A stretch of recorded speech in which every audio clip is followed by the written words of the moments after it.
Jésus, ton nom seul est saint. Je te suivrai tous les jours de ma vie, je te suivrai sur les sentiers de la justice. Telles sont les paroles de ces cantiques, ces merveilleux cantiques en arabe. J'espère que vous avez bien dégusté. Je suis le frère Junior de Douala au Cameroun. Bienvenue encore ce soir pour un autre enseignement, la troisième de la série sur le mensonge de l'islam. Ce soir encore, nous allons avancer sur le terrain avec monsieur Abdul Majid du Congo. Dans les deux premières parties, nous avons examiné quelques faits et gestes de ces mensonges qu'il débite. Et il y en a plein comme ça, des tonnes et des tonnes. Et aujourd'hui, nous allons regarder, suivre encore une de ces perversions de mensonges et d'ignorance. Nous allons effectivement développer dans le Coran et dans la Bible aujourd'hui. Donc, depuis la nuit du temps, l'esprit antéchrist agit dans le monde. Mais avec l'avènement de l'islam ou du mahométisme, cet esprit s'est enraciné et s'est caractérisé par la négation même des attributs de Jésus-Christ, notre Seigneur et notre Sauveur. Lisons par exemple le livre de 1 Jean au chapitre 2. 1 Jean chapitre 2, bonsoir à vous tous qui m'écoutez sur les réseaux sociaux. 1 Jean chapitre 2, je salue particulièrement la sœur Diara Konaté de Paris en France, ainsi que toute sa famille. Lisons 1 Jean chapitre 2. Commençons par 1 Jean chapitre 2. On va y revenir dans ce livre de 1 Jean au chapitre 2, le verset 18. La Bible déclare: petits enfants, c'est la dernière heure. Et comme vous avez appris qu'un antéchrist vient, il y a maintenant plusieurs antéchrists. Par là, nous connaissons que c'est la dernière heure. Donc, nous, effectivement, dans les parties 1 et 2 de cet enseignement, le mensonge propagé par l'islam concernant le christianisme, je vous ai parlé des hommes tels que Ahmed Didat, Zaki, Naïk, Karim, Abdul. Et il y en a un autre qui monte en force ces dernières années, c'est Abdul Majid. S'il y a quelqu'un qui a l'art oratoire de mensonge, c'est vraiment lui. Donc, je vous laisse maintenant, je vous laisse écouter un de ces extraits. Et puis nous allons revenir tout à l'heure, commenter tout ce qu'il a dit. Et suivons ce que la Bible déclare et le Coran aussi déclare. Suivons attentivement cet extrait. Venir révéler quelque chose dont ils n'ont jamais entendu parler. Il est vrai que dans les corps de ces passages bibliques, il a été dit de Jésus qu'il était le fils de qui? De Dieu. La paix de Dieu soit sur Jésus. Mais ici, nous informons aux téléspectateurs qui nous suivent que dans ces passages, dans les textes originaux, ces passages dans son texte original, les termes fils de Dieu n'avaient jamais figuré. Et que ces termes avaient été introduits par l'Église catholique romaine. Et cela est témoigné dans leur propre version de la Bible, qui est la version de Jérusalem. Je vais lire. Ici, dans la Bible de Jérusalem, de l'Église catholique, donc, Matthieu chapitre 3, verset 16, je vais d'abord relire le verset, n'est-ce pas? Puis rentrer dans... Est-ce que vous pouvez montrer le livre? Ça, c'est l'assistance. C'est la Bible de quoi? La Bible de Jérusalem. La Sainte Bible. La Sainte Bible de Jérusalem, de l'Église catholique. Ok, c'est ça. La Bible de Jérusalem. Ok.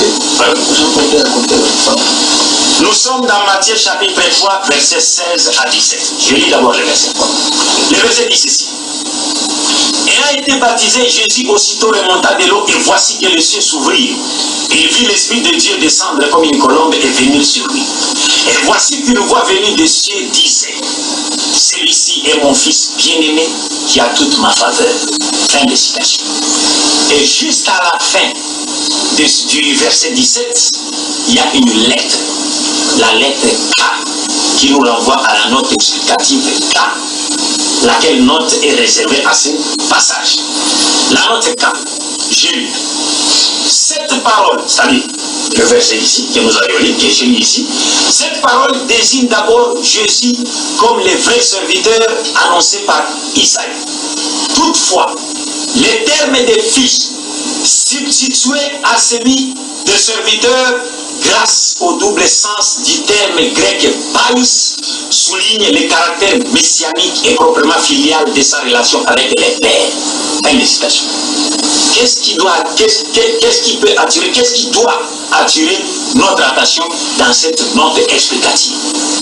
Premièrement, il nous a dit que le verset ici, les deux versets 16 et 17, ou précisément la partie où il est dit de Jésus-Christ qu'il est le Fils de Dieu dans le corps du verset, c'est-à-dire cette partie-là désigne d'abord Jésus comme étant le vrai serviteur, annoncé par qui? Par Esaïe le prophète. Et nous verrons là où Jésus a parlé d'Esaïe, plutôt Esaïe a parlé de Jésus comme étant le serviteur de qui? De Dieu. Alors maintenant, vous venez de suivre cette bout de phrase que Abdou Majid a prononcée. Il dit effectivement qu'il va montrer exactement dans la suite de son discours, exactement là où Esaïe a désigné le Seigneur Jésus. Je vous ai dit dans les deux premières parties que l'islam, ou mieux les Arabes ont décidé, les musulmans ont décidé, les savants musulmans ont décidé d'amener la grande majorité en enfer. Tous ceux-ci sont les fils du diable, Ahmed Didat, Zakir, Naïk, Karim et particulièrement Abdou Majid. Pourquoi j'ai fait à ce que vous écoutez ce qu'il a dit? Parce qu'en réalité, ce passage, parce qu'il veut effectivement montrer effectivement que Jésus n'a jamais été appelé fils de Dieu par Dieu, parallèlement au Coran ou bien contrairement au Coran, comme le Coran dit effectivement que Dieu n'a pas de fils, comme on va voir tout à l'heure dans le Coran.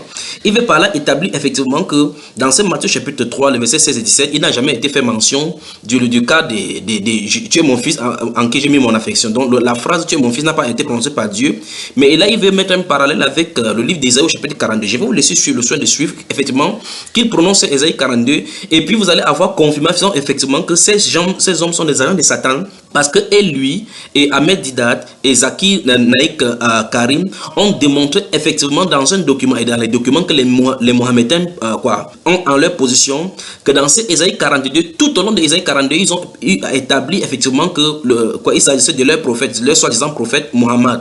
Donc vous voyez effectivement qu'ici, le fait de vouloir démontrer que Jésus n'est pas le fils de Dieu, ils utilisent le passage qu'ils appliquent sur Mohammed, sur Jésus. Donc c'est un paradoxe. Et c'est là que je vais vous parler de effectivement son ignorance. C'est un grand menteur tout simplement. Donc vous voyez effectivement cette technique de mensonge. C'est comme ça qu'on a maintenu dans l'ignorance les musulmans. Donc vous, amis musulmans qui sont en train de m'écouter, je veux que vous compreniez effectivement ce qu'il va dire. Il a dit qu'il va montrer dans la Bible, dans le prophète Ésaïe, là où cette référence est donnée. Donc il veut établir effectivement que on n'aurait pas dû traduire là-bas par fils de Dieu, mais on va mettre le thème dont il a dit le serviteur de Dieu. Et il va effectivement aller dans Ésaïe 42. Donc cette subtilité-là, c'est effectivement ça. Quand il faut démontrer quelque chose, on utilise un passage. Quand il faut démontrer le contraire, on utilise le même passage. Donc ce même passage d'Ésaïe 42 va servir à cet homme-ci maintenant de démontrer effectivement qu'on ne devrait pas écrire là-bas dans Matthieu chapitre 3 verset 16 et 17 fils de Dieu, mais que tu es mon fils, mais on devait plutôt mettre mon serviteur, faisant ici référence du fait que Ésaïe 42 se réfère à Jésus. Mais dans un autre enseignement et dans plusieurs de ces vidéos, il va prendre ce même passage pour démontrer qu'en fait on parle du prophète Mohammed dans la Bible. Donc vous voyez effectivement que ce sont des malhonnêtes, bande de malhonnêtes. Écoutez-le. Pour conclure le coup, toutefois, ils ajoutent, donc les chrétiens catholiques, les termes de fils substitués à celui de serviteur grâce au double sens du terme grec païs. Ce qui équivaut à dire que les termes serviteur qui étaient utilisés dans les textes originaux a été remplacé par les termes fils lors de la traduction du terme serviteur de l'hébreu en grec. C'est-à-dire en hébreu, les termes utilisés étaient Abed, qui veut dire serviteur, et en arabe, Abd. Ces termes traduits en grec, les traducteurs catholiques sont tombés sur le terme Païs, en grec, qui veut dire en même temps fils et serviteur. Et comme ils étaient des chrétiens, ils sont des chrétiens catholiques, et que l'église catholique est romaine, a 10 jours a pris sa forme dans un milieu romain, et que chez les Romains, tout était influencé par leur mythologie dans laquelle on trouvait des fils de Dieu venus en chair, de Dieu homme. Donc l'église, maintenant cette traduction a... De la même façon, nous allons effectivement établir que Mohammed également avait un grand-parent. Ils sont issus des... Souvenez-vous que son père Abdallah, qui veut dire fils de Allah, est longtemps avant la venue du mohammédisme, puisque Mohammed n'était pas né, Mohammed, il est mort à la naissance de Mohammed. Donc ça veut dire qu'il ne connaissait pas le Allah, donc il connaissait le Allah dont Mohammed prêche aujourd'hui et les musulmans prêchent. Et on dit Abdallah veut dire fils d'Allah ou bien plus littéralement esclave d'Allah. Comme il a démontré effectivement que l'église catholique a été influencée par l'environnement romain, de De la même façon, je vais établir effectivement que Mohamed a été influencé par les divinités de la Kaaba. Dieu merci encore, nous voyons en direct dans les télévisions étrangères aujourd'hui, particulièrement à Jazeera, où les musulmans vont tourner autour de cette pierre-là exactement ce qu'on faisait. Nous avons effectivement montré que la religion musulmane n'est pas monothéiste telle qu'elle présente, mais tout simplement c'est monothéiste à la lettre, mais dans la pratique, ce sont des idolâtres et des esclaves de ce même Allah qui était jadis sous Abdallah, le père de Mohamed. Allons-y, Mohamed, à quoi? Abdou Majid, continue la démonstration de tes mensonges. Allons-y, avance. A été influencé, n'est-ce pas, par cette coutume païenne qui faisait de certaines personnes de fils de Dieu. C'est pourquoi l'Église catholique a préféré, au lieu de choisir le terme serviteur en français, qui est l'équivalent de Abed en hébreu, l'Église catholique avait préféré fils. Pourquoi? Parce que pour elle, comme Païs voulait dire en même temps fils et serviteur, elle a préféré fils. Au détriment du serviteur qui était utilisé dans les textes originaux. Et comme l'Église catholique a évoqué Isaïe, en disant qu'Isaïe a parlé de Jésus, mais il faudrait voir que si Isaïe n'a pas parlé, n'a pas présenté Jésus comme étant fils de Dieu, mais qu'il a présenté Jésus comme étant le serviteur de Dieu, tout en étant, et par inspiration divine, par la révélation qu'il a reçue de Dieu. Pourquoi vouloir maintenant changer cette prophétie d'Isaïe en la déformant et en faisant de Jésus-Christ un fils de Dieu au lieu d'un serviteur de Dieu comme annoncé par exemple? C'est pourquoi vous verrez que dans Matthieu toujours, dans ce chapitre 12, verset 15 à 17, il est dit ceci, d'ailleurs le titre même de cette partie que je vais vous lire, le titre c'est Jésus est le serviteur de Yahvé. Je lis le verset 15. L'ayant su, Jésus se retira de là, beaucoup le suivirent et il les guérit tous. Et il leur enjoignit de ne pas les faire connaître, pour que s'accomplisse l'oracle d'Isaïe, les prophètes. Et les catholiques ont cité dans leur note, la note est claire, dans Matthieu 3, 16 à 17. Pour que s'accomplisse l'oracle d'Isaïe, les prophètes. Qu'est-ce qu'Isaïe, le prophète, a dit de la part de Dieu? Voici mon serviteur que j'ai choisi, mon bien-aimé qui a toute ma faveur. Je placerai sur lui mon esprit, il annoncera les droits aux nations, il ne fera point de querelle ni de cris, et nul n'entendra sa voix sur les grands chemins, etc., etc., jusqu'à la fin du contexte. Mais dis-moi ce que nous devons retenir ici, et que cette prophétie présente Jésus comme étant le serviteur de Dieu. Mais... Voilà. Donc, vous avez effectivement écouté jusqu'où il a démontré. Il dit que ce que nous devons retenir effectivement que c'est la prophétie d'Isaïe au chapitre 42. Le verset qu'il a cité dans cette note référence de la version catholique de la Bible fait référence effectivement à Isaïe chapitre 42. Maintenant, voilà pourquoi je vous ai dit il faut que vous fassiez attention à ces gens-ci parce que ce sont des menteurs. Je m'adresse particulièrement aux musulmans qui les suivent aveuglément dans le monde entier. Je tiens donc entre mes mains, dans mes mains, un document que vous pouvez trouver sur internet. Vous tapez à l'onglet de recherche Google, tapez le prophète Muhammad dans la Bible PDF. Donc vous allez trouver cet document. Tapez le prophète Muhammad dans la Bible PDF. Ça va vous donner ce document de 32 pages ou 33 pages. Je tiens ici entre mes. Je vais vous lire un extrait pour vous comprendre effectivement que ces gens ce sont des manipulateurs et des menteurs avant de revenir pour expliquer tout ce qu'il a, tous les bêtises dont il a débité là. Donc je vais lire la page 14. Je tiens entre les mains la page 14 et que vous suivez attentivement. Donc le titre du livre, enfin du document, c'est le prophète Muhammad. Ils savent effectivement qu'à force de répéter, c'est le principe américain comme je vous ai dit. Ils savent qu'en répétant et en remultipliant cela dans les vidéos, vous voyez effectivement qu'ils sont suivis partout et beaucoup de musulmans donc prennent les arguments à la lettre qu'ils disent. Vous comprenez effectivement que quand ils prennent ces arguments, ils ne peuvent pas s'en sortir face à quelqu'un qui connaît bien la Bible. Celui-ci sait très bien qu'à tout moment, il va mentir les musulmans et les soi-disant chrétiens et même les athées pour gagner dans leur côté parce que il croit peut-être qu'il pense et il le sait qu'en écoutant comme ça, on va prendre pour agent comptable puisqu'il a la Bible entre les mains. Maintenant, suivons attentivement. J'ai dit, je ne commande pas encore. Je vais seulement vous montrer effectivement la subtilité de les mensonges.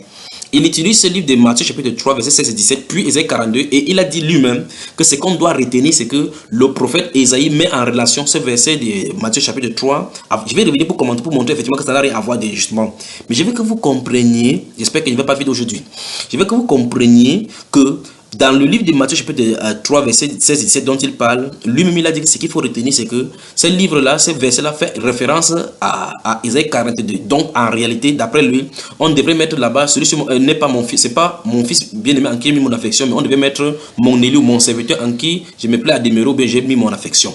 Donc il vient de dire clairement que Ésaïe 42 parle de Jésus. Mais maintenant, dans cet extrait, dans ce livre que je trouve entre les mains, nous allons revenir au courant d'une conférence sur le mensonge. Donc, la prochaine chose, vous allez suivre ça en différé, vous qui êtes sur YouTube et autres dans le monde entier. C'est une conférence qu'on va faire. Je vais lire document après document en montrant effectivement la subtilité du mensonge. Vous allez avoir. Mais vous avez l'exclusivité ici dans des livres de suivre donc. Maintenant, dans ces documents-ci, le point, c'est le point 2.4. Ils écrivent la description. Le titre, c'est la description de Mohammed par Ésaïe. Voici ce qu'ils disent. Dans le chapitre 42 du livre d'Ésaïe, il y a la prophétie d'un homme apportant une nouvelle loi aux non-juifs et une référence claire aux Arabes. Nous allons détailler ce chapitre et montrer que chaque verset colle à la vie de Mohammed. Paix et bénédiction d'Allah sur lui. Voilà donc le titre, voilà comment ils ont commencé le document. Et ce monsieur, il est du comité de tous ceux qui ont démontré ceci. Et dans une autre vidéo, il démontre effectivement en utilisant ce même Ésaïe 42 que Mohammed en outre avec Deutéronome chapitre 18, le Shiloh, ainsi de suite. On va toucher dans ce document-ci jusqu'au niveau de Ésaïe chapitre quoi, Jean chapitre 14 par rapport au paraclet ou paraclit, tel qu'ils ont dit. Maintenant, suivons attentivement. Voici ici donc Ésaïe. Voici mon serviteur que je soutiendrai, mon élu en qui mon âme prend plaisir. J'ai mis mon esprit sur lui, il annoncera la justice aux nations. Ils ont cité Ésaïe 42, verset 1. Là, ils ont mis en gras mon élu, les termes mon élu, mon esprit, et puis nation au pluriel. Après, ils définissent maintenant, ils disent mon élu en hébreu, c'est l'ibeki, signifiant l'élu. Celui qui est choisi. Exactement ce que Mustapha avait dit en arabe. Vous voyez la subtilité. Effectivement, il veut dire que Mustapha en langue arabe veut dire mon élu, celui qui est choisi. Donc, il veut dire par exemple que quand Dieu parlait en hébreu, mon élu voulait dire Mustapha. Parce que d'après eux, Mustapha étant l'un des noms des prophètes Muhammad. Car c'est celui que Dieu a choisi comme dernier messager pour révéler la religion du Dieu unique au monde. Effectivement, comme dans ce Sourate chapitre 5 de la table servie au verset 3, Dieu dit, Allah dit là-bas qu'il agrée la religion d'Islam comme religion. Donc, vous voyez effectivement la subtilité. Donc, je vais vous faire montrer que ces garçons sont ignorants et ils mentent. Quand ils mentent plus tard, ils oublient les arguments qu'il utilisait précédemment. Ils ne savent pas que ces arguments-là, il a utilisé autrement et des contradictoires. Ce verset ne peut pas se référer en même temps à Jésus et en même temps à Mohammed. Parce qu'ici, ils mettent clairement, puisque dans cette démonstration de document, ils disent clairement que ça ne peut pas s'appliquer à Jésus. Voici ce monsieur qui est l'un des dignitaires et des démonstrateurs de la fausseté de la religion musulmane face aux chrétiens, qui montrent effectivement que ça s'applique à Jésus. Alors maintenant, où est-ce que vous vous situez maintenant? Où est-ce que toi, ton père, Zaki et Ahmed se situent? Eux, ils déclarent que ce verset-ci parle de Mohammed. Toi, tu dis que ça parle de Jésus. Où est-ce que tu te trouves? Je veux que tu me répondes. Donc, il continue ici en disant, nation Goïm peut aussi être traduit par nation non-juive. Ce prophète parlera aux non-juifs. On va revenir dans toutes ces histoires-là. Il sera le prophète des non-juifs. La Bible King James ainsi que d'autres Bibles traduisent Goïm par gentil, c'est-à-dire non-juif. Maintenant, après, il définit maintenant le thème, parce que souvenez-vous, j'ai dit qu'ils ont mis en lumière, ils ont highlight mon élu, mon esprit et puis nation. Donc, ils ont dit que mon élu veut dire Mustapha en arabe, c'est-à-dire qu'il y a l'un des noms de Mohammed. Ils disent nation, c'est Goïm. Effectivement, nation, c'est Goïm. Et puis, ça veut dire gentil. C'est-à-dire qu'un peuple, tous les autres peuples en dehors des juifs. Maintenant, ici, il définit mon esprit. Écoutez bien les abominations. Mon esprit. C'est menteur. Vous voyez, il se faut seulement la délivrance. Mais vous qui m'écoutez, vous les Arabes là, sortez du joug de l'islam. Sinon, c'est l'enfer. Voici ce qu'il écrit ici. Mon esprit désigne la révélation divine par l'intermédiaire de l'ange Gabriel, qu'ils appellent Djibril. Cette révélation est le Coran. Donc ils disent clairement que Ésaïe 42 verset 1 parlait du Coran, de mon esprit qui sera sur lui. C'est comme ils disent la terminologie coranique, ils nous ont fait descendre le livre sur lui. Ils parlent donc de cet esprit-là. Or, si vous regardez très bien dans la Bible, le terme mon esprit dans la Bible vient 36 fois. Et à aucune fois de ces 36 fois dans la Bible entière, ça n'est pas de la révélation. La Bible ne bégaye pas parce que c'est la Bible elle-même qui s'explique. Mais eux, ils viennent expliquer, comme ils sont assez forts pour expliquer et l'hébreu et l'arabe, et même le français et le grec. Ils viennent dire ici que mon esprit désigne la révélation divine par l'intermédiaire de l'ange Gabriel. Nous allons voir qui est ce Gabriel, nous allons comparer avec le Gabriel de la Bible, vous allez voir effectivement d'où vient le Coran. Maintenant, après, il dit, les chrétiens ont divinisé le Saint-Esprit. On va y arriver. Qui en fait est Gabriel, l'ange porte-parole de Dieu. Nous allons voir tout cela. La Bible déclare, ils ont continué en disant, il n'écrira point, il ne verra point la voix, et ne la fera point entendre dans les rues. Ésaïe 42, verset 2, c'est eux qui citent. Maintenant, après, ils expliquent, est souligné ici la noblesse de caractère de Mohammed, qui jamais n'éleva la voix, pas même sur les domestiques. Exemple, Bilal, que Dieu l'agrée, le serviteur noir du prophète, alors que dans l'Arabie anti-islamique, il était normal de frapper les esclaves ou de les torturer. Donc, Voilà, ça c'est autre chose. Je vais établir effectivement la violence et les cris de guerre que celui-là faisait avec les extorsions au butin et les agressions qu'il faisait avec les gens qui allaient en pèlerinage dans la ville sainte. Continuons maintenant. Ils disent, ici maintenant le verset suivant. Il ne se découragera point et ne se relâchera point jusqu'à ce qu'il ait établi la justice sur la terre et que les îles espèrent en sa loi. Isaïe 42, verset de ceux qui citent. Puis ici également, ils ont mis les îles en très gras et sa loi en très gras également. Après, ils expliquent. L'expression les îles signifie que les contrées les plus lointaines recevront l'islam. C'est ce qu'ils expliquent. On ne peut que penser à l'immense archipel indonésien et les îles de l'océan Indien comme les îles Maldives, Zanzibar ou les Comores. Toutes ces îles sont musulmanes aujourd'hui. Et puis, ils disent, notez bien l'expression sa loi. En hébreu, tarato, et non la loi hatora. Ceci se réfère incontestablement à une nouvelle loi apportée par ces prophètes. Sinon, il n'y aurait pas de suffixe or.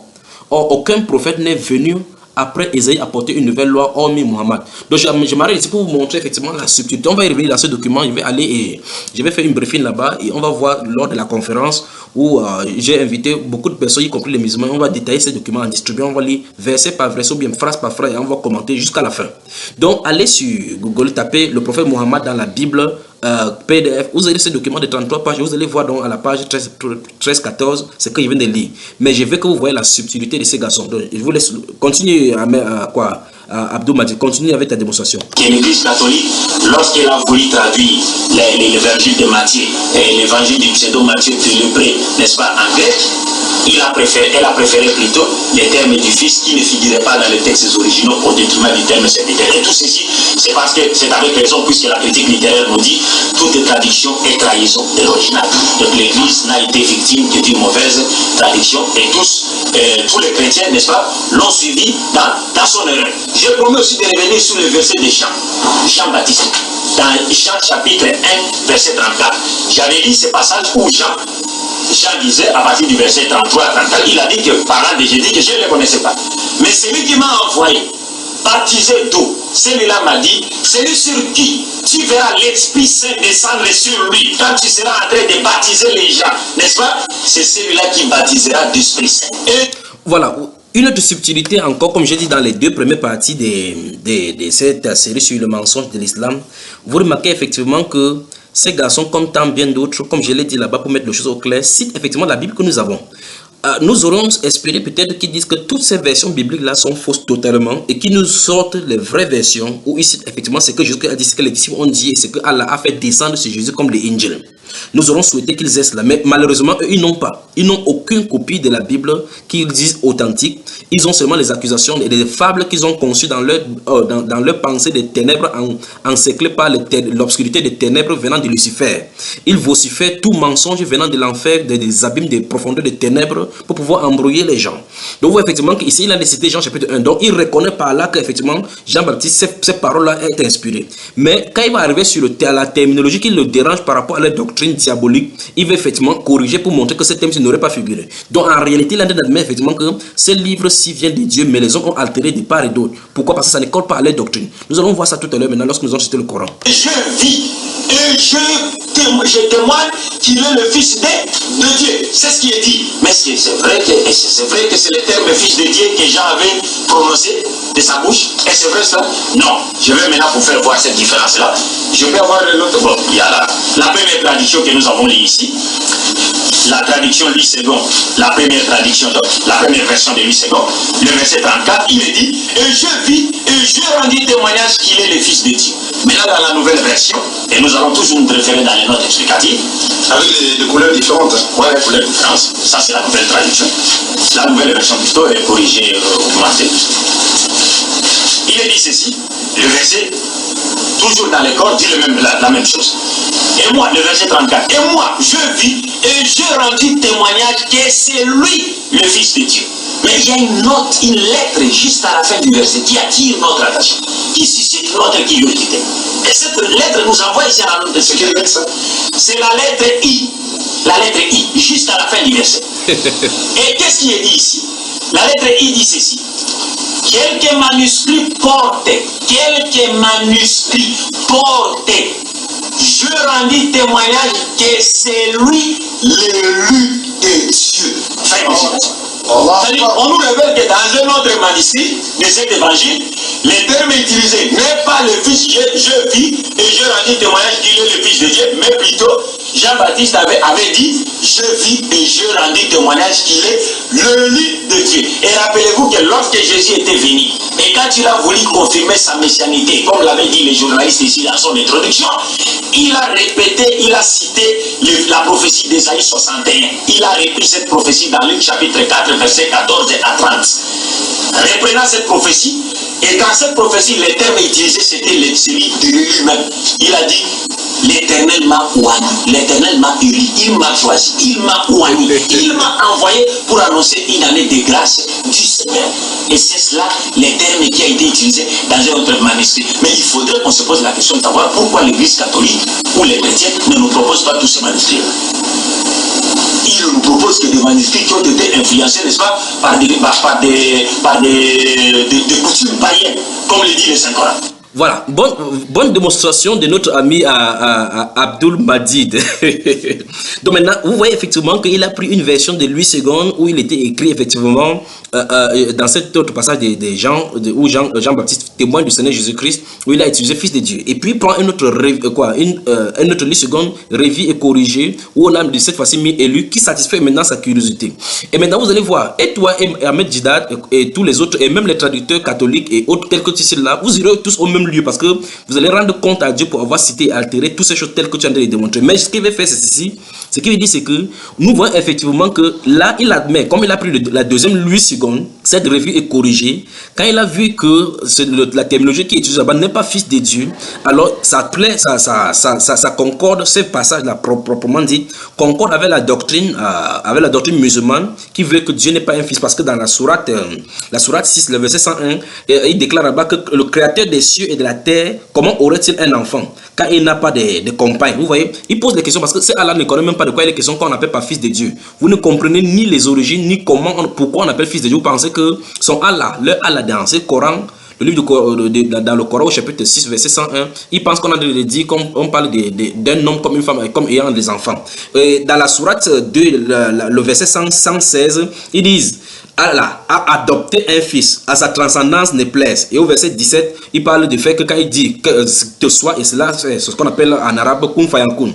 Donc dans ce verset 16, vous voyez effectivement qu'il y a un problème. Quand on va y revenir, dans ce qu'on va parler de l'auteur du Coran face à l'auteur de la Bible. Vous voyez effectivement que dans ces sourates chapitre 2, le verset 116, ils disent Allah a adopté un fils. Or, il veut comme ça citer Allah d'après ce Coran, puis c'est un verset d'après le Coran sorti de la bouche même d'Allah. Ils disent que Allah a dit que ceux-là disent que Allah a adopté un fils. Or, vous ne verrez aucun verset biblique. Et dans tous ces manuscrits dont elle a cité, la manuscrit de même mort, les manuscrits Sinaiticus, Vaticanus, ainsi de suite, Masoroti, vous ne verrez nulle part où il est écrit dans le langage chrétien, ni dans la terminologie chrétienne, qu'on dit que Dieu a adopté un fils, en parlant de Jésus. Dieu n'a pas adopté le fils Jésus, non, il l'a engendré. Donc, on voit effectivement qu'il y a un problème déjà avec la terminologie musulmane, parce qu'en réalité, comme ils le disent que Mohammed était un prophète analphabète, il entendait les histoires au courant de ses voyages et de ses fréquentations. Souvenez-vous que son oncle était converti au christianisme, c'était un chrétien. Donc, il lui racontait des histoires et qu'il essayait par sa méditation de mémoriser et donc retraduire. C'est pour cela que beaucoup de passages bibliques et des choses de la Bible qu'il comprenait vont être mélangés au Talmud. On va y revenir lorsque je vais disséquer le Coran. Après avoir démontré toutes ces choses, je vais entrer dans l'enseignement du Coran, chapitre par chapitre, sourate après sourate. On va y arriver. Donc, on voit effectivement que, comme il ne comprenait pas, il ne maîtrisait pas les Écritures, étant en alphabète, il a dû tordre dans tous les sens. Vous allez voir les histoires de Moïse bizarres là-dedans, de Caïn, Abel, et ainsi de suite, et les histoires empruntées du Talmud.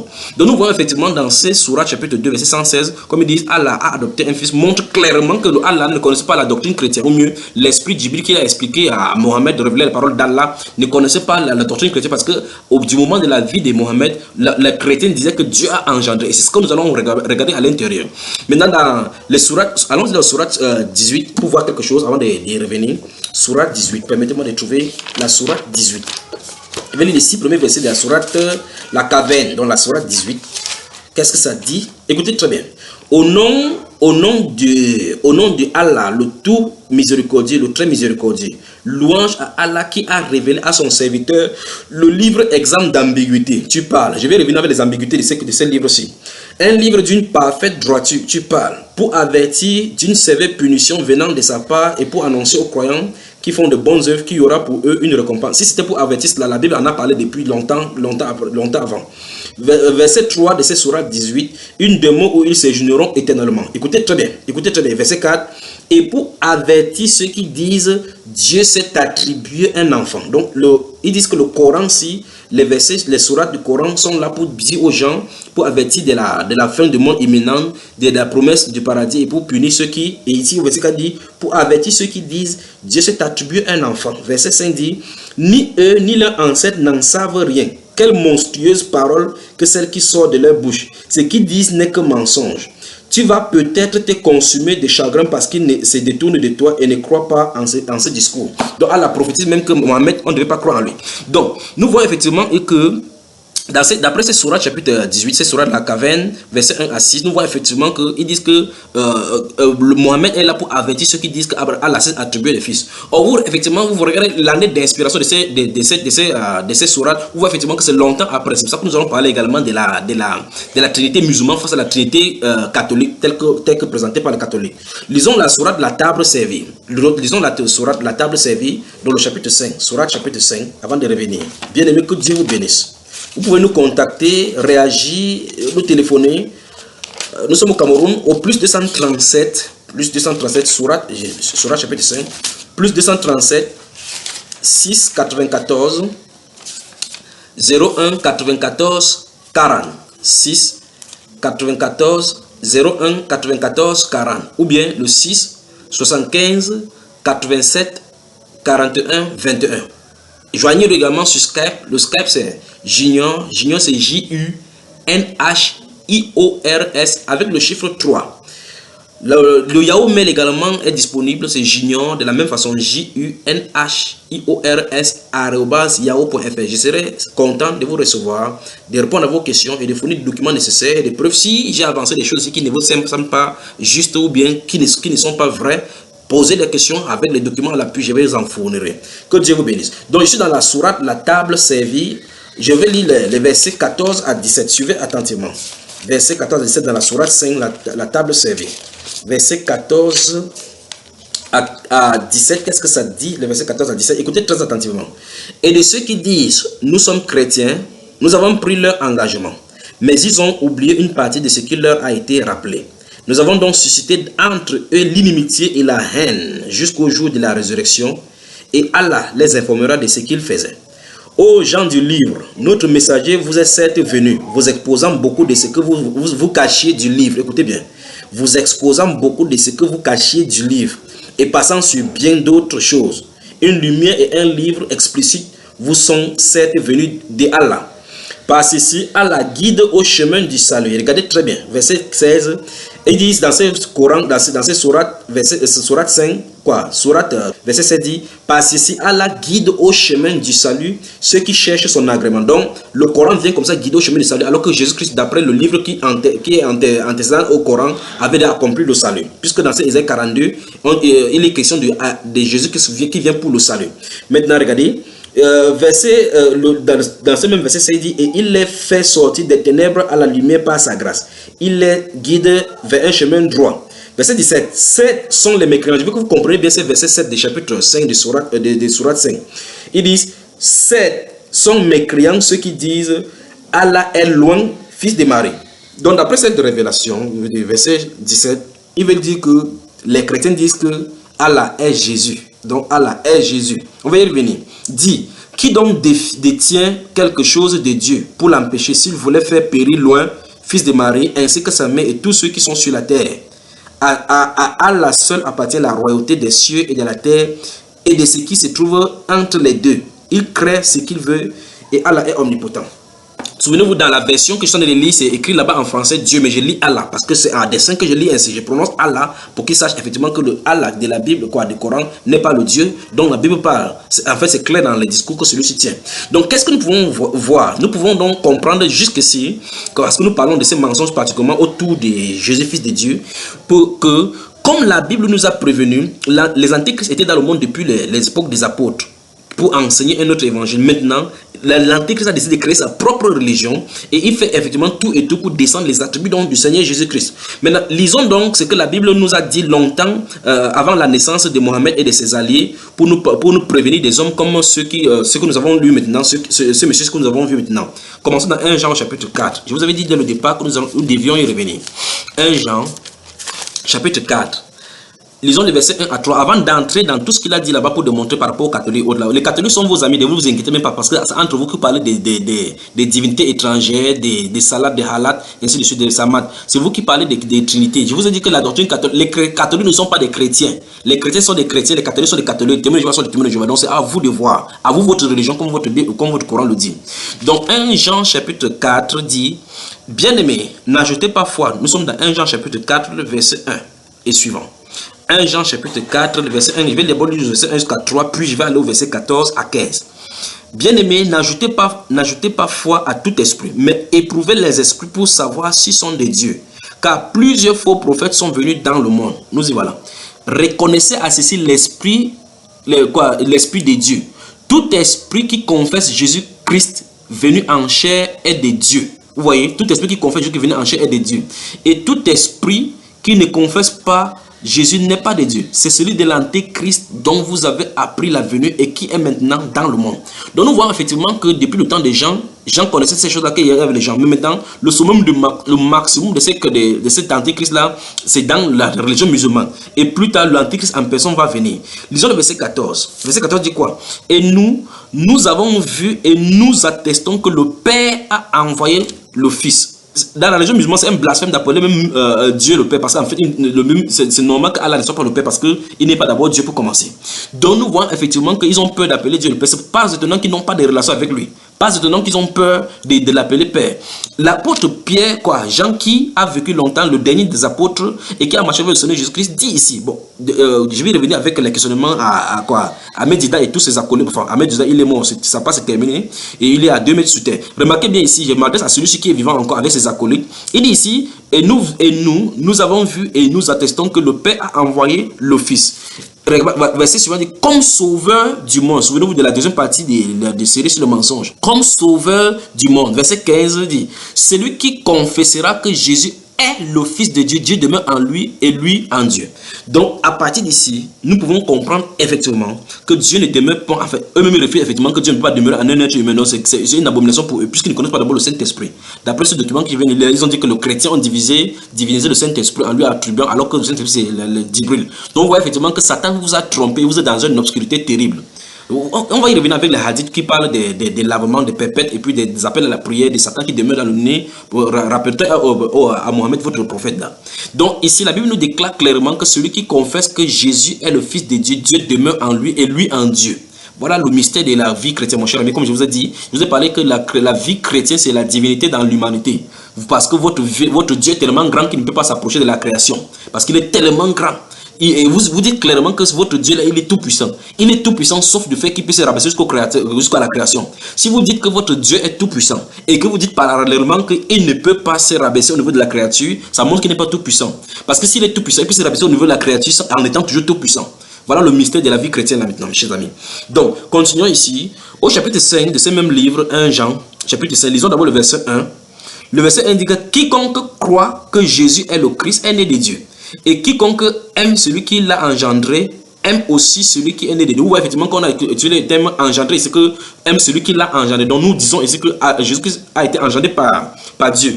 Maintenant, M. Ahmed Juda a utilisé ce passage pour dire effectivement que les musulmans croient que Jésus est, parce que ici, dans ces versets-ci, verset 1 dit, quiconque croit que Jésus est le Christ. Or, Christ, ça veut dire one, c'est ce qu'on appelle Messie. Donc, on lirait ça ainsi, quiconque croit que Jésus est le Messie est né de Dieu. Et il s'arrête de sur cette partie-là, parce qu'en fait, ça arrange la théologie musulmane. La théologie musulmane dit que Jésus, fils de Marie, enfin, Issa, fils de Marie, est seulement le Messie. Alors maintenant, quand ils voient cela dans la partie A de ces versets, ils disent ok, comme les musulmans croient que Jésus est le Messie, alors ils sont nés de Dieu. Or, le volet continue en disant quiconque aime celui qui l'a engendré. Et ce verset vient de dire que Dieu a engendré Jésus. Si Dieu l'a engendré, alors il est son Père. Vous voyez comment il l'a substitué. Vous avez dit que ce sont des bandes de menteurs organisés dans les ténèbres. Donc, il prend la partie A et il rejette la partie B. parce que ça n'arrange pas la théologie musulmane. Mais comme le Coran dit que Jésus est le Messie, ils disent que comme nous croyons ici que Jésus est né des dieux, comme Jésus est le Messie, alors nous sommes nés des dieux parce que ça arrange la théologie musulmane. Maintenant, lisons le verset 11 et suivant. Qu'est-ce que la Bible déclare à partir du verset 10 même jusqu'à 13? La Bible dit, celui qui croit au Fils de Dieu. Voilà la terminologie, mon cher Ahmed Abdul Majid. On dit, celui qui croit au Fils de Dieu a ce témoignage en lui-même. Celui qui ne croit pas Dieu le fait menteur, puisqu'il ne croit pas au témoignage que Dieu a rendu à son Fils. Donc nous avons lu, il a lu le Matthieu chapitre 3, je vais y revenir, on dit ici, ce verset, on se dit, ce verset 6 de 1 Jean chapitre 5, verset 10 dit, Dieu a rendu témoignage à son Fils. Donc Dieu a parlé de son Fils. Et là Jésus avait dit dans ce genre-là, que mon Fils, mon Père, il y en a deux qui rendent témoignage. Mon Père a rendu témoignage, moi je rends témoignage. Et d'après votre loi, deux doivent rendre témoignage. Donc Dieu a rendu témoignage de Jésus. Donc Dieu a parlé de Jésus pour témoigner que ce qu'il est. Donc Jean dit ici que celui qui croit Dieu, celui qui ne croit pas Dieu le fait mentir, puisqu'il ne croit pas au témoignage que Dieu a rendu à son Fils. Effectivement, comme ce garçon veut démontrer, il ne croit pas au témoignage que c'est Dieu qui a rendu ce témoignage. Il veut plutôt dire que Dieu l'a appelé quoi? Son serviteur, son élu. Et parallèlement, il explique que ce serviteur-là, c'est Mohamed. Or, la Bible déclare au verset 11 ici, et voici ce témoignage, c'est que Dieu nous a donné la vie éternelle et que cette vie est dans son Fils. Voilà le mystère, le pourquoi Satan ne veut pas que les musulmans aient la vie éternelle, parce que la vie éternelle est cachée dans le Fils. Parce que si vous croyez au Fils, vous croyez à la vie. Qu'est-ce que ça dit là la suite? La Bible dit, verset 12, celui qui a le Fils a la vie, celui qui n'a pas le Fils de Dieu n'a pas la vie. Mes chers amis, vous êtes en danger. Vous, musulmans, vous êtes en danger. Donc, vous voyez effectivement de deux choses l'une. Soit vous croyez, vous avez la vie, soit vous ne croyez pas, vous n'avez pas la vie. La Bible déclare au verset 13, je vous ai écrit ces choses afin que vous sachiez que vous avez la vie éternelle, vous qui croyez au nom du Fils de Dieu. Donc, vous voyez effectivement que la théologie musulmane empêche les musulmans d'avoir la vie éternelle parce que la vie éternelle ne se trouve qu'en Jésus-Christ, Fils de Dieu. Voilà donc pourquoi ils font tout et tout pour négliger. C'est ça qui montre effectivement que la religion islamique est une religion antichrist. Parce qu'effectivement, ils nient le fait que Jésus soit fils de Dieu. Et la Bible nous a dit clairement que quiconque nie que Jésus est fils de Dieu, effectivement, est antichrist. Donc, Abdou Majid et tous les acolytes, vous êtes des antichrists. L'esprit antichrist est sur vous. Mais maintenant, je sais par la grâce du Seigneur Jésus-Christ qui a inspiré ce message que tous les enfants de Dieu qui étaient disséminés parmi les fils de Kédar vont entendre cette voix-là et revenir à leur berger. Ça, c'est clair. Au nom de Jésus-Christ de Nazareth. Donc, vous voyez effectivement la subtilité. Donc, il base une théologie. Il passe le temps à vouloir démontrer que Jésus n'est pas fils de Dieu. Or, qu'est-ce que la Bible déclare? Si vous regardez bien dans la Bible, dans votre Bible, la version du second particulièrement, le terme mon fils apparaît 127 fois dans la Bible. On va lire quelques-uns de ces termes-là pour montrer effectivement que, comme il en a dit, en laissant Matthieu chapitre 3 de côté, je vais y revenir pour expliquer. La terminologie mon fils est appliquée à Jésus-Christ à plusieurs endroits dans la Bible. Et la terminologie fils de Dieu apparaît 56 fois dans la Bible. Dans Genèse, ça apparaît 2 fois au chapitre 6. Dans le livre de Job, 3 fois. Et dans les psaumes, 2 fois. Et dans les psaumes, nous allons lire effectivement ces 2 fois où ça apparaît dans les psaumes pour voir ce qu'il en est. Maintenant, lisons Matthieu chapitre 2. Matthieu chapitre 2, avant de toucher ce Matthieu chapitre 3 là, dont il est question. Matthieu chapitre 2, il est question des mages qui viennent de l'Orient pour suivre et suivant l'étoile de Jésus pour entrer. Allons-y rapidement parce qu'il ne va pas vous retenir pour longtemps. Au verset 15, lorsqu'ils vont rentrer, qu'est-ce que la Bible déclare? Il y resta 3 jours. C'est vraiment quand Hérode va savoir que les mages l'ont trompé parce que l'ange leur a dit d'aller et ne plus retourner vers Hérode. La Bible déclare que l'ange va venir maintenant inspirer, dit à Joseph de descendre en Égypte avec l'enfant Jésus et sa mère, jusqu'à ce que ceux qui cherchent sa mort meurent. Verset 15 dit, il y resta, prenons verset 14, Joseph se leva, je suis dans Matthieu chapitre 2. Joseph se leva, prit de nuit le petit enfant et sa mère et se retira en Égypte. Il y resta, verset 15, jusqu'à la mort d'Hérode, afin que s'accomplisse ce que le Seigneur avait annoncé par le prophète. J'ai appelé mon fils hors de l'Égypte. Le livre même de Matthieu au chapitre 2, donc Abdou Majid, je crois que c'est l'esprit d'Abdou Ahmed Dida qui est sur lui, parce que chaque fois je vais toujours l'appeler ainsi. Dans le chapitre 3, il y a une voix qui s'est fait entendre au baptême. Il veut corriger là pour dire que Dieu n'a pas dit là-bas que mon fils, bien aimé en qui je mets mon affection. Donc la terminologie c'est mon fils qui le dérangeait. Au chapitre 2, il est écrit encore, c'est même Matthieu là a mis la relation, c'est pour vous montrer que le Seigneur Jésus-Christ est la pierre angulaire, la pierre d'achoppement. C'est pour ça que tu as un peu d'achoppé comme ça. Il n'est pas en un seul endroit de la Bible. Il est disséminé partout. Lui-même l'a dit dans Luc chapitre 24, comme on a lu la dernière fois, que tous les prophètes ont parlé de lui, même les psaumes. Moïse a écrit de lui. Donc il est question de Jésus-Christ dans la Bible. Je crois que dans un de tes démonstrations, tu as parlé que ce sont les chrétiens qui ont parlé de christocentrisme, qui ont fait le temps que tous les versets reviennent à Jésus. C'est Jésus lui-même qui a fait le temps parce qu'il est la parole. Votre parole, votre Coran dit qu'il est la parole de Dieu. va savoir ce que veut dire la parole de Dieu. Va étudier encore ce que veut dire la parole de Dieu. Tu regardes si c'est éternel. Donc, la Bible parle de Jésus-Christ partout, de part et d'autre, dans toutes les similitudes, dans tous les paraboles de la Bible, il s'agit de Jésus. Si ça te choque, tu enlèves la soutane que tu as sur toi. Donc, le verset 14, le verset 15 dit ceci. Il y resta jusqu'à la mort d'Hérode afin que s'accomplisse ce que le Seigneur avait annoncé par le prophète j'ai appelé mon fils hors d'Égypte. Vous voyez effectivement que dans ce Osée chapitre 11 verset 1, il était question de quoi? D'Israël. Mais d'Israël parce que Dieu dit dans la Bible que Israël est son premier-né. Si Israël est son premier-né, alors il est un type de Jésus. Parce qu'en fait, s'il y a un premier-né, d'après la théologie humaine, il faudrait qu'il y ait un second-né. Or, premier-né après Israël, il n'y a pas de second-né. Donc, vous effectivement que comprendre, c'est la prééminence, la primauté, comme vous avez dit dans votre sourate, dans cette sourate que Dieu a privilégié Israël sur tous les autres peuples. Donc, vous voyez effectivement que vous dites une chose dans le Coran, vous faites le contraire, mais la Bible confirme ce que les prophètes avaient dit. Donc, le prophète Isaïe avait parlé de mon fils exactement aussi dans le Acte chapitre, dans Isaïe chapitre, dans Osée. Le prophète Osée a parlé de mon fils dans Osée chapitre 11 verset 1 et ici l'auteur du livre de Matthieu l'applique à Jésus. Tu ne peux pas nier parce que c'est dans le même livre que tu as lu. Dans ce livre de Matthieu chapitre 3, tu as dit que c'est toi qui es allé dans Isaïe pour le mettre parce que les catholiques l'ont mis. Le fait que les catholiques ont mis la référence là-bas, ça ne veut pas dire que c'est les prophéties. Je vais y revenir pour expliquer véritablement, pour que vous compreniez. Pour que toi et tes acolytes là, l'emprise des ténèbres qui est dans votre tête là puisse être éclairée. Donc nous voyons effectivement que ici, mon fils bien-aimé, mon fils, le terme, la terminologie mon fils est appliquée à Jésus. Donc comme Abdou Madid a voulu dire que le fils en hébreu, en grec a deux terminologies et les catholiques ont choisi telle ou telle chose, je veux que tu m'expliques donc ce qui est écrit. Qu'est-ce que les catholiques ont fait? Est-ce que les catholiques ont écrit ce qui est écrit dans le livre d'Osée? Donc nous rapportons que la Bible déclare ici, verset 15 de Matthieu chapitre 2, que ce verset-ci se réfère à Jésus. Fin de citation. Donc, maintenant, lisons la version de les terminologies fils de Dieu dans le livre des Psaumes. Ou bien, allons d'abord dans le livre des Actes des Apôtres chapitre 13. Actes des Apôtres chapitre 13. Lisons rapidement. Je ne vais pas vous garder pour longtemps. Ma prière, c'est que les musulmans et les arabes, les simples femmes et enfants qui sont sous cette emprise là soient délivrés au nom de Jésus-Christ de Nazareth. Vous qui m'écoutez maintenant, puisse la puissance du Saint-Esprit brise l'emprise de l'islam sur ta vie au nom de Jésus-Christ de Nazareth.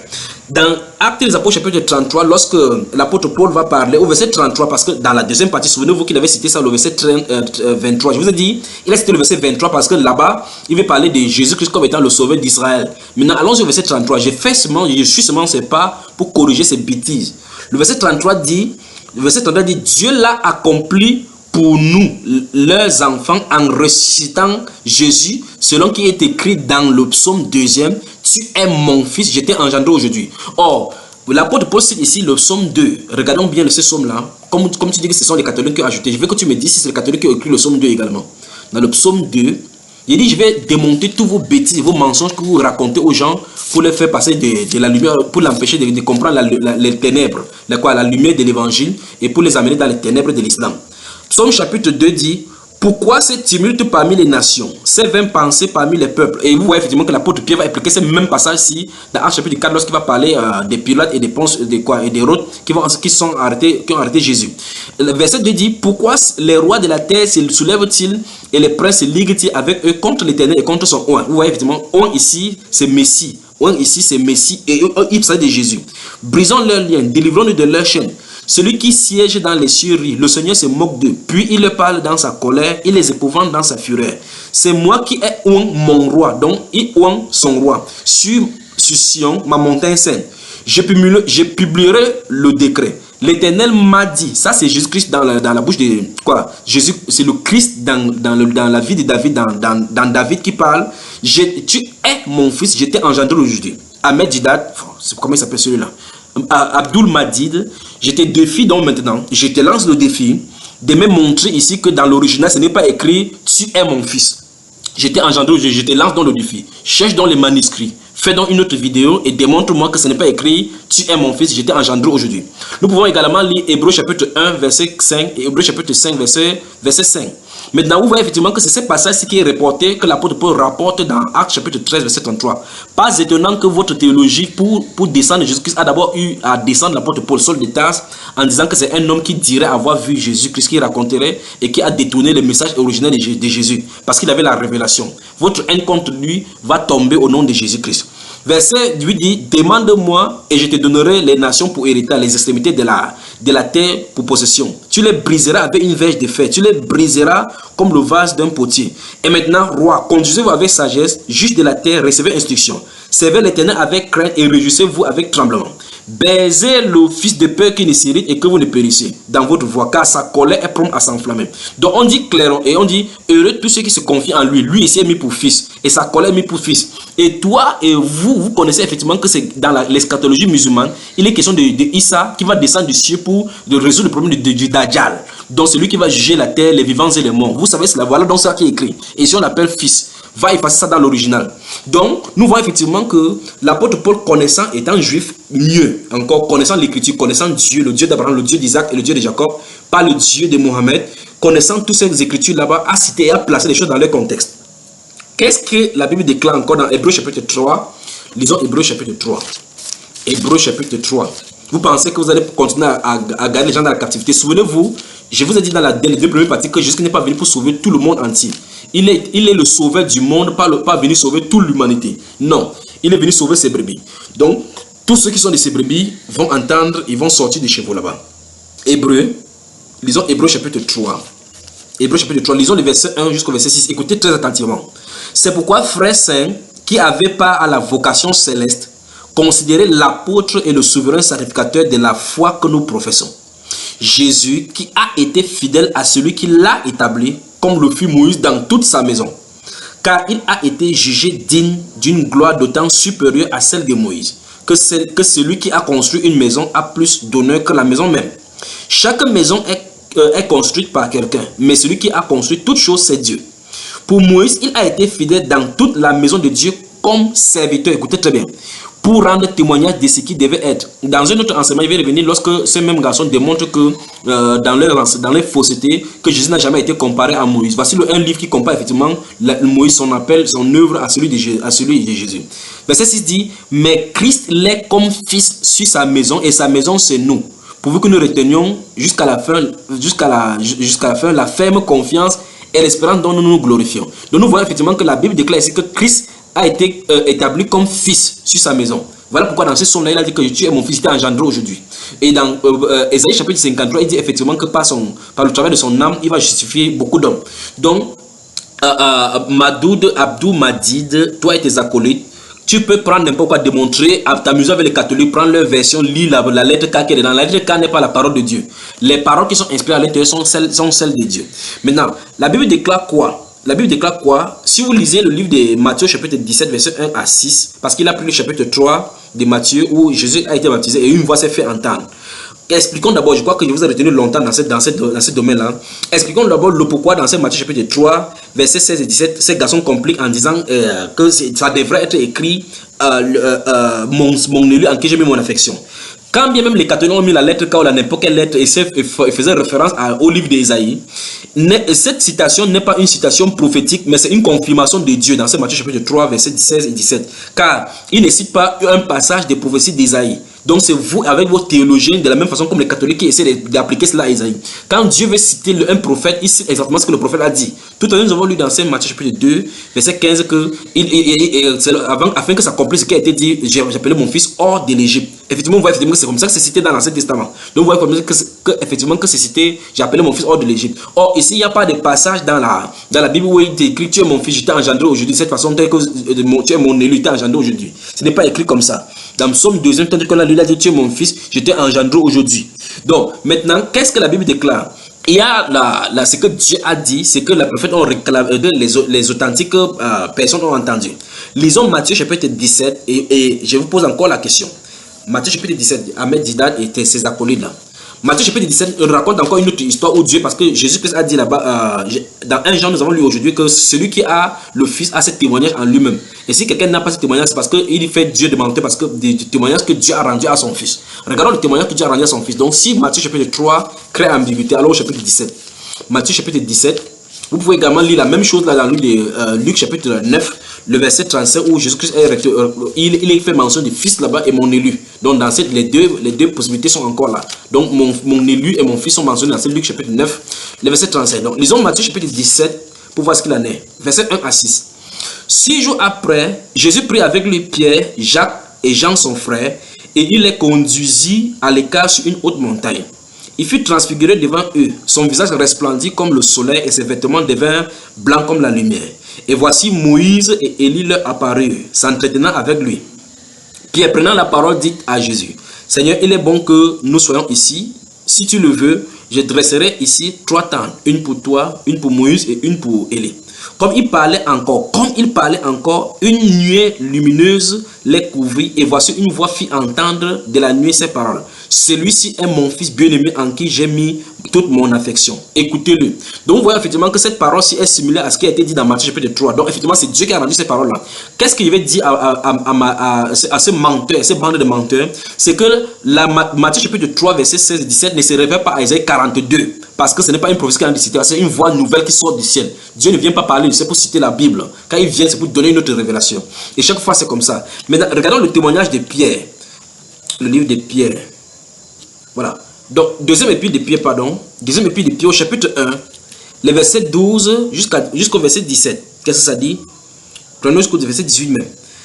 Voilà pourquoi je prendrai soin de vous rappeler ces choses, bien que vous les sachiez, et que vous soyez affermis dans la vérité présente. Et je regarde comme un devoir, aussi longtemps que je suis dans cette tente, de vous tenir en éveil par des avertissements. Car je sais que je la quitterai subitement, ainsi que notre Seigneur Jésus-Christ me l'a fait connaître. Mais j'aurai soin qu'après mon départ, vous puissiez toujours vous souvenir de ces choses. Verset 16. Ce n'est pas en effet en suivant des fables habilement conçues, comme dans le Coran, que nous vous avons fait connaître la puissance et l'avènement de notre Seigneur Jésus-Christ, mais c'est comme ayant vu sa majesté de nos propres yeux. Donc ça veut dire qu'ils ont vécu ces choses-là.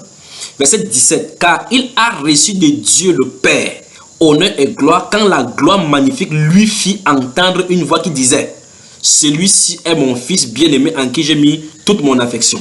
Et nous avons entendu cette voix venant du ciel lorsque nous étions avec lui sur la Sainte Montagne. Donc l'apôtre Pierre dit que cette voix-là était vraie, que c'est exactement ce que Dieu a dit. Jean a dit que, effectivement, Jean a dit la même chose tout à l'heure. Nous avons lu 1 Jean chapitre 4, chapitre 5, où il a dit que quiconque a ce témoignage en lui-même, a même le même témoignage que Dieu a rendu à son fils. Parce que si tu ne fais pas cela, alors tu fais de Dieu menteur, parce que tu mens, tu dis que Dieu a menti par rapport au témoignage qu'il a rendu à son fils. Donc Jean était, parce que la Bible déclare dans Matthieu chapitre 17, verset 1 et suivant, que 6 jours après, il a pris avec lui Jean, Jacques et Pierre. Jean nous a dit dans 1 Jean chapitre 5 que Dieu a rendu témoignage à son fils. Pierre vient de dire clairement qu'ils ont entendu ces voix-là, ça fait donc 2, et ça règle le problème. Donc, rassemblez-vous comme vous vous rassemblez, essayez de trouver des manuscrits de même mode, tourner avec les scientifiques en trouvant Marie de Magdala, l'évangile de Thomas, Barnabas pour essayer de concorder avec l'évangile de Gnostic pour essayer. Vous ne pouvez pas briser la parole de Dieu parce qu'elle reste debout. Vous ne pouvez pas briser.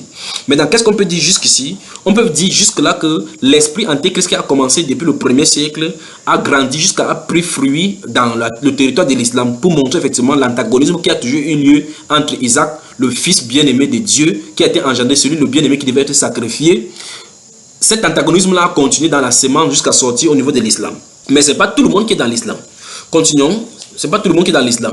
Tous ceux qui sont là-bas, qui sont nés là-bas, vous êtes nés dans, on ne naît pas dans cette religion-là comme ça. Chez Dieu, vous devez être son fils. Donc, lisons les deux parties du son où il est écrit fils de Dieu, l'expression fils de Dieu. Comme vous avez trop peur de fils de Dieu, comme Dieu ne peut pas avoir un fils là. Vous parlez de fils d'Adam. Maintenant, lisons psaume, les deux passages des psaumes, et puis je vous laisse là rapidement. Psaume chapitre 29, le verset 1.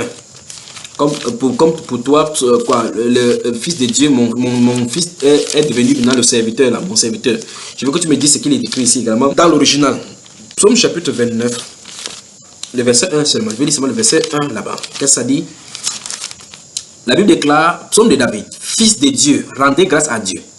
Rendez grâce à Dieu, rendez à l'Éternel gloire et honneur. Rendez à l'Éternel gloire pour son nom. La Bible commence ici par fils de Dieu, rendez à l'Éternel gloire et honneur. Souvenez-vous que votre Coran parle du Zabour. C'est le Zabour de David ici que votre Coran dit qu'il a fait descendre sur David le Zabour. Si vous ne croyez pas ce que David a dit, vous ne croyez pas ce que votre Allah a fait descendre sur David. Il dit ici, fils de Dieu, rendez gloire, rendez à l'Éternel gloire et honneur. Abdou m'a dit, et tes amis, ton père, le remplaçant, comme tu l'as dit, Damed Dida, qui est mémorisé de la Bible, je veux qu'il mémorise et essaie de chercher dans sa mémoire ce qui est écrit dans l'original de ces zabours-là, ou mieux si Allah vous a donné un autre zabour pour donner l'authentique des zabours de David, qui vous montre donc ce qui est écrit dans ce verset 1. Allons-y dans le chapitre 89 des Zabou, enfin, des psaumes, chapitre 89, versets 6 et 7. Qu'est-ce que ça dit? 89, versets 6 et 7. Regardez, suivez attentivement. Le verset 6 dit: les cieux célèbrent tes merveilles, ô Éternel, et ta fidélité dans l'assemblée des saints. Car qui dans le ciel peut se comparer à l'Éternel? Qui est semblable à toi parmi les fils de Dieu? C'est ce qui est écrit. Qui est semblable à toi parmi les fils de Dieu? Dieu est terrible dans la grande assemblée des saints. Il est redoutable pour tous ceux qui l'entourent. Je veux que vous me dites là où c'est écrit comme ça, dans l'original, et que ce soit le serviteur. Maintenant, qu'est-ce que Jésus lui-même dit? Qu'est-ce que Jésus lui-même dit dans sa parabole, dans Luc au chapitre 20? Disons Luc au chapitre 20. Luc, le chapitre 20 dans la parabole. Chapitre 20. Comme tu ne comprends pas là, j'imagine que tu n'aimes pas comprendre ce que la parabole dit, mais les enfants du Seigneur qui sont dans le côté de l'islam vont comprendre. Écoutons très attentivement. C'est Jésus qui a prononcé cela. Celui dont vous appelez le prophète chez vous là. Celui qui a prononcé. Et je veux que tu comprennes, si tu n'as jamais compris, que tu comprennes ce que la parabole veut dire aujourd'hui. Parabole de Matthieu chapitre 20, c'est la parabole des vignerons et de la pierre de l'angle. De l'angle, la pierre rejetée. La Bible déclare verset 9. Il s'est mis ensuite à dire au peuple cette parabole. Un homme planta une vigne, la ferma à des vignerons et quitta pour longtemps le pays. Au temps de la récolte, il envoya un serviteur vers les vignerons pour qu'il lui donne une part du produit de la vigne. Les vignerons le battirent et le renvoyaient à vide. Il envoya encore un autre serviteur, il le battit, l'outrageait et le renvoyait à vide. Il en envoya encore un troisième. Il le blessait et le chassait. Le maître de la vigne dit: que ferai-je? J'enverrai mon fils bien-aimé. Vous avez encore vu cela? Voilà encore l'expression. Il dit: j'enverrai mon fils bien-aimé. C'est le verset 13 là-bas. Peut-être auront-ils pour lui du respect. Mais quand les vignerons le virent, ils raisonnaient entre eux et dirent: voici l'héritier. Tuons-le afin que l'héritage soit à nous. Et ils le jetaient hors de la vigne et le tuèrent. Maintenant, que leur fera le maître de la vigne? Il viendra, fera périr ses vignerons et il donnera la vigne à d'autres. Lorsqu'il eut entendu cela, il dit: à Dieu ne plaise. Mais jetant les regards sur eux, Jésus dit: que signifie donc ce qui est écrit? La pierre qu'ont rejeté ceux qui bâtissaient est devenue la principale de l'angle. Vous voyez, dans la première partie, je vous avais parlé du mystère du rejet d'Israël. Voici encore ça dans la parabole. Donc Ahmed Didat, Abdou m'a dit: je te lance dans le défi de dire ce que la parabole veut dire. Qui est le fils bien-aimé ici et qui est le vigneron? Je te lance dans le défi de chercher à savoir de quoi il est question. Donc, si toi et tes acolytes, tu peux me dire qui est le fils ici, qui sont les serviteurs qui ont été envoyés et qui sont ceux qui ont arrêté le fils pour le tuer. Et que vous m'expliquez-moi ce que cette parabole veut dire. Essayez de tordre comme vous pouvez tordre. Mais que Dieu vous bénisse. Autre chose que vous devez faire, c'est ceci. Je veux que tu lises doucement Matthieu chapitre 4, verset 3 à 6. La tentation de Satan avec Jésus. Tu me dis, fils de Dieu. Est-ce que c'est dans l'original? Est-ce que le diable a prononcé ça de sa bouche comme tu as dit? Dans Matthieu chapitre 5 au verset 8 sur les béatitudes là, au verset 8 il dit: heureux ceux qui, Jésus c'est Jésus le sauveur qui dit: heureux ceux qui procurent la paix car ils seront appelés fils de Dieu.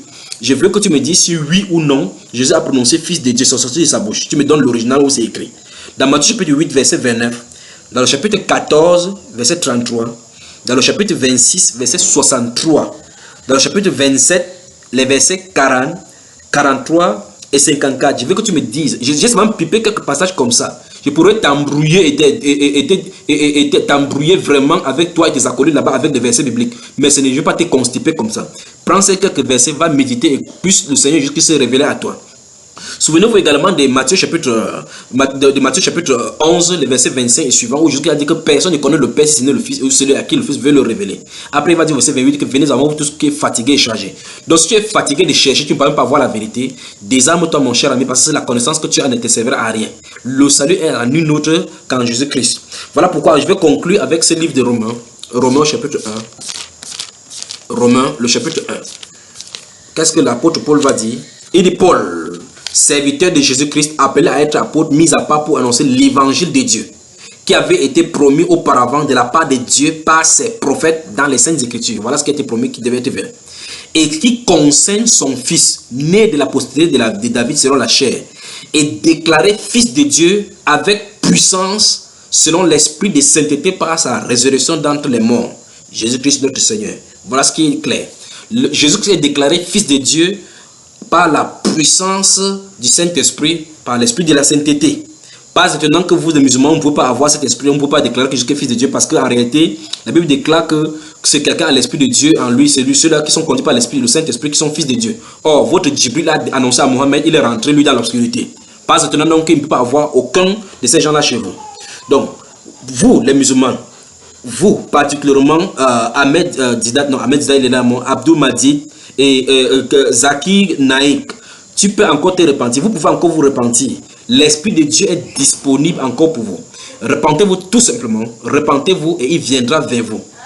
Je vous laisse avec ce cantique-ci. Tu es saint, Seigneur.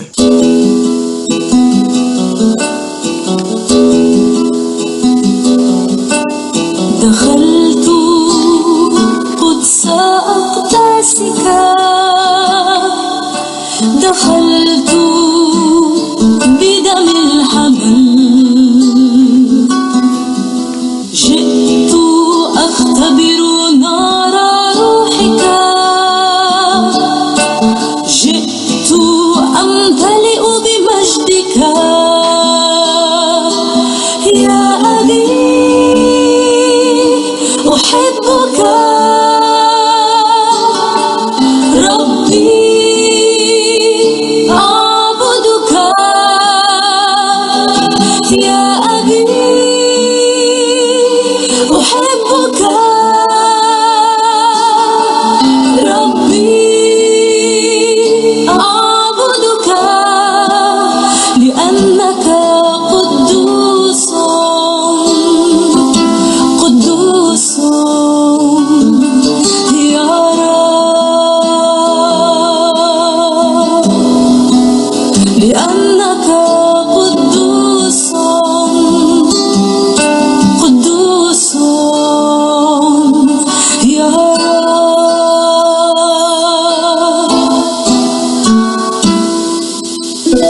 سرت تابوت عهدك مغسولا بدم يسوع كنت غريبا صرت ابنك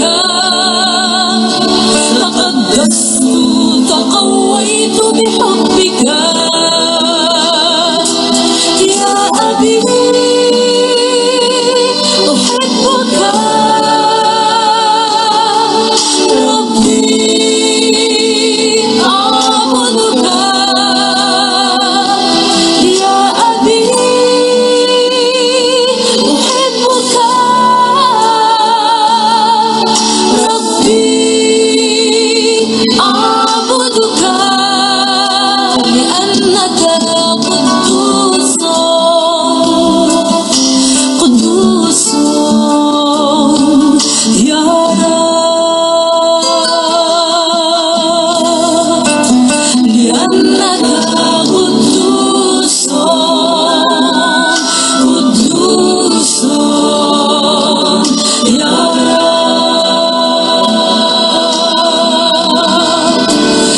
لأنك قدوس قدوس يا رب لأنك قدوس قدوس يا رب لأنك قدوس لأنك قدوس لأنك قدوس يا